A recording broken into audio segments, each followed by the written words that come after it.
introduction. So I'm going to allow my panelists to introduce themselves, and let's go for it. All right. Oh, everyone gets their own mic. Cool. Checking. It's the end of the day. We're all tired. We're tired. Yeah. This is working.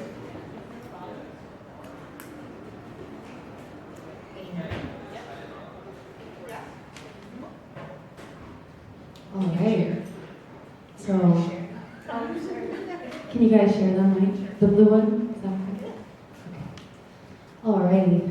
So, the goal of this particular panel is to talk about the power of Web3 and NFTs in particular to drive change for the environment, social change. It's really easy to get swept away in the power of Web3 to make money, right? And I really want to take this opportunity for us to take a pause from a lot of what's being talked about in the NFT space. NFTs go far beyond just JPEGs, and JPEGs can also be used for good. So I just want to invite each of us to go ahead and introduce yourself, your name, and just a couple of sentences about you as a human. Cool. My name is Isabel. I'm the co-founder of Sacred, and my co-founder is sitting right here. And we are building a funding platform for land conservation and land buyback for indigenous groups within the states through NFTs. So we can go into more detail about what that looks like, but really kind of trying to harness the power of NFT communities as well as reimagine a little bit what they're traditionally looked at in order to really create a unique funding mechanism. And kind of bridge the gap between digital assets and physical assets as it pertains to kind of alleviating the effects of climate change and building a better future with all the land in the world conserved. A little bit about me. My background is in fintech. I am a huge dog lover. Coffee's my game, and I'm from Boston originally. You're Mike. Hi, I'm Claire. As Isabel mentioned, we're co-founders of Sacred. To kind of sum that up pretty well, I think just kind of more about the background of how we came to that was really, again, just the existential and realistic threat of climate change poses, and we were just kind of constantly, what can we do and how can we potentially utilize these new technologies as a means to, do something impactful with, the time that we have. And so that's kind of how this came about.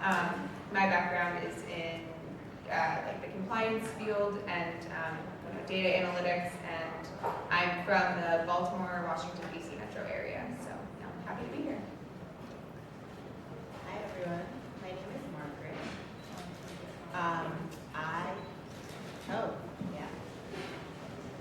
Is this better? Yeah. Hi, my name is Margaret.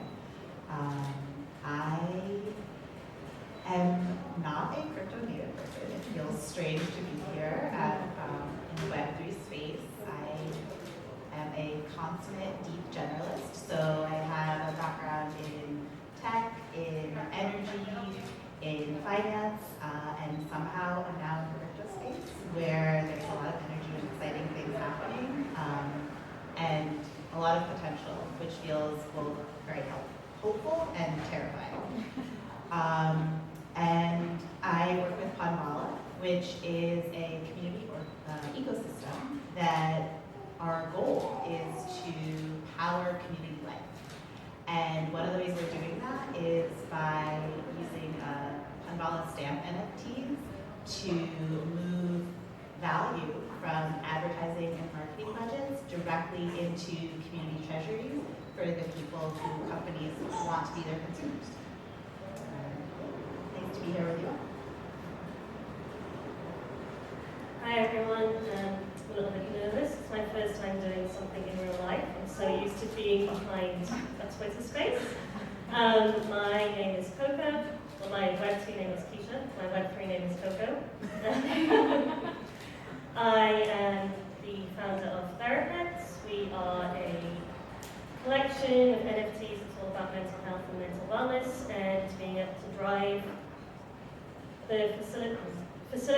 promoting good mental health through the use of NFTs. My background, I'm a writer, so I'm a content writer for a very big NFT company. I am also a person-centered therapist. I'm also a mum of 2. And yeah, I'm very glad to be here. All right. Well, for the remainder of the panel, it's going to be a bit more popcorn style. So as you feel called to answer, just go for it. Something I wanted to ask is, on your hardest day, what is it that inspires you about this space and about your work that gets you up and in front of your computer and showing up for this?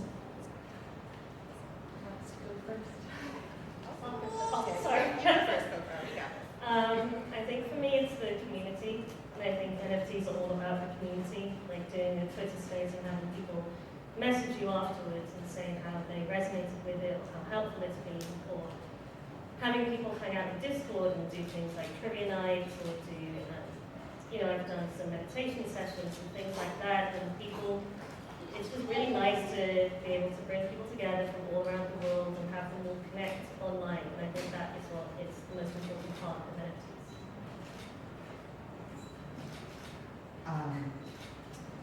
I'd say for me, how do I frame this that is accurate? The thing that really keeps me going is that I want to see a different world, and I'm willing to do the work to make that happen, even when I don't feel like it. So that day I just do a little less.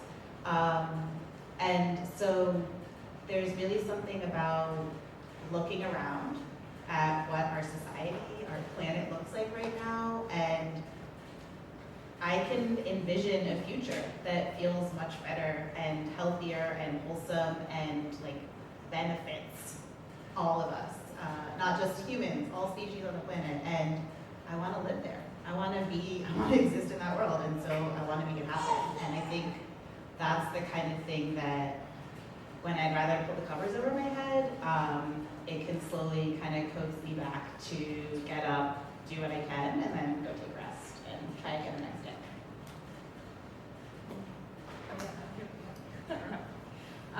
Kind of to echo both of you, I mean, in terms of, envisioning a better world and also the community that is like the NFT, Web3, crypto space. And also, I guess on a hard day when you think maybe the path you're going down doesn't seem like it's, viable anymore, or the idea just seems like very, maybe out there, idealistic, finding people in this community that also are here to see a better world and use Web3 to, obtain that better world. I feel like it's rare in this space to kind of present an impact idea and kind of be like immediately shut down. Like everyone kind of is, their first reaction is a new idea and a new, pivot or thought that maybe you didn't think of and how it could apply, and immediately also, people you should talk to, other groups that are doing something similar but different, how you can use their resources and connect.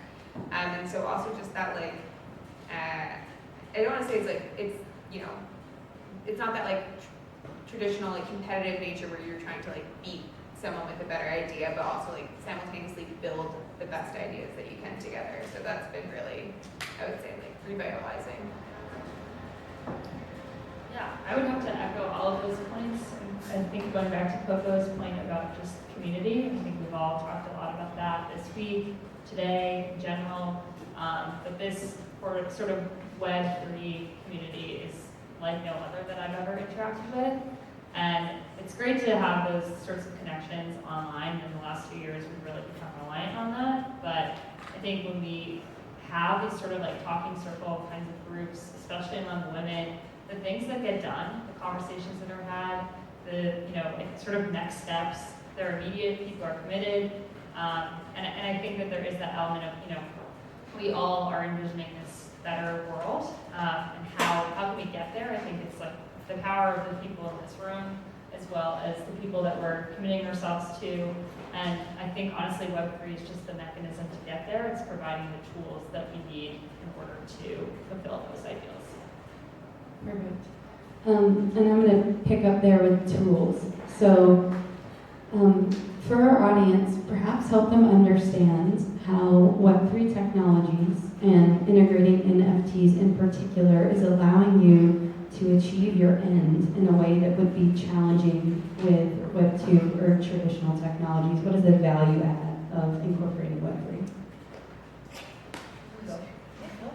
I think in our case, we're talking about crowdfunding, and obviously there's, we're Bitcoin, there's all these amazing tools out there that are enabling us to kind of pool resources in unique ways and actually have a say in how our money is being spent, which is super, super valuable, and that's really not something that you really see. You've seen in consumerism previously, in e-commerce, all these brands exist, but you as a consumer don't necessarily have a say in what happens and how that brand market is spent.